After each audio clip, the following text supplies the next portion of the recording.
আসসালামু আলাইকুম। আমি মোহাম্মদ মিরাজ, শরীয়তপুর থেকে আসছি।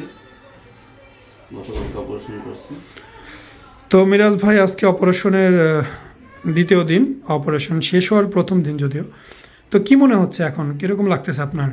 আলহামদুলিল্লাহ, আগের থেকে তো এটা তো মানসিক রোগ, মানসিক সমস্যা সবচেয়ে বড় বিষয়। এটা থেকে মুক্তি পেতেছে, এটাই হচ্ছে বড় বিষয়। বড় বিষয়। তো ব্যথা কেমন আছে এখন? ব্যথা আছে, আশা করি আজকের ভিতর বা আগামীকালকের ভিতর পুরোপুরি চলে যাবে আশা করা যায়। তো গতকালকে যে অপারেশন করলেন, মোটামুটি আপনার এই প্রবলেমটা কত বছর ছিল? এটা তো প্রায় 10-11 বছর। 10-11 বছর। তো এতদিন কেন অপারেশন করেন নাই, জানতেন না নাকি?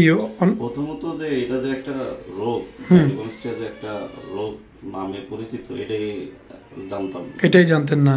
পরবর্তীতে হচ্ছে আস্তে আস্তে যখন জানতে পারি, তারপর হচ্ছে প্রস্তুতি নেওয়া শুরু করেছেন। সময় নিয়ে তারপরে। আপনার পরিবার কি বিষয়টা সম্পর্কে জানে? হ্যাঁ, আমার মা জানে। মাকে বলে আসছেন? হ্যাঁ, আমিও গতকালকে তার সাথে ফোনে কথা বলছি, ওর অপারেশন চলাকালীনও কথা বলা হয়েছে। তো যারা সার্জারি করতে চাচ্ছে, আপনার মতে তাদেরকে আপনি কি পরামর্শ দিবেন বা কিভাবে তারা অগ্রসর হতে পারে? ভাই, অপারেশন কোনো বিষয় না, এটা সামান্য একটা অপারেশন, কিন্তু একটু টাইম লাগে। আর হচ্ছে মনের বল হচ্ছে সবচেয়ে বড় বল।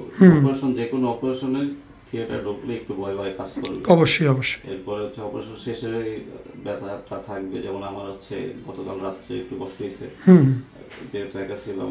আর অবশ্যই অপারেশন হওয়ার আগে সাথে করে একজন নিয়ে আসতে সবচাইতে ভালো, একজন সাপোর্টার প্রয়োজন। আমার ক্ষেত্রে যেমন হচ্ছে সমস্যা হয়েছে, আমি একা আসছি, তো এই জন্য হচ্ছে যে কোনো কিছুতে একটু সময় ক্রিয়েট হয়েছে।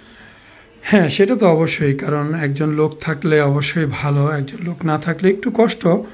তারপর অনেকেই আসলে বিষয়টা মানুষের কাছে জানাতে চায় না, কারণ একজনকে জানালে 10 জন জানবে, সেই কারণে লুকায় লুকায়